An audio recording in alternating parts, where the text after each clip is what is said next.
ఒక ఉచిత బస్ అని పెడితే అది జుట్లు పట్టుకొని కొట్టుకుందానికి మనకత్తాను తప్ప ఏమనికి ఉపయోగపడ్డది లేదు. ఆ మహిళలే అంటారు మాకు ఎందుకు ఉచిత బస్ దరిద్రం, మాకు అవసరమే లేదు అంటాను. అటువంటి ఒక పథకం పెట్టి ఇక ఇప్పుడు మళ్ళీ పెద్ద నోరు పెట్టుకొని వాళ్ళే మాట్లాడతారు. అంటే అంటే మాట్లాడతారు, అబద్ధాలు చెప్తారు. మాట్లాడితే బీఆర్ఎస్ వాళ్ళ మీద నింద, మాట్లాడితే కేసీఆర్ మీద నింద.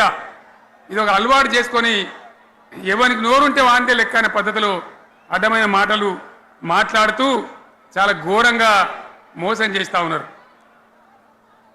ఎట్లున్నదంటే కాంగ్రెస్ వాళ్ళు చెప్పింది చాలా సిపాయిలం, మా అంత సిపాయి లేడండి. లేదంటే జనం నమ్మితిమి, ఆశపడ్డాం కదా, నమ్మి బోల్తా పడ్డాం కదా, గల్లంత అయినాం కదా. ఒక ఊళ్ళే మొలక నాట్లేసే టైం వస్తే అలుకుడు చేస్తాను, బడ్డాలుతాను. మొలకకు అలుకుడు చేస్తాం కదా, తుకాలు పోయేమా పెద్ద మొగోడని ఒకరిని పిలిచిరట. మొగోడని మొలకాల్చడానికి పిలిస్తే ఎలక పిల్లని చూసి ఎల్లంకర పడ్డాడు.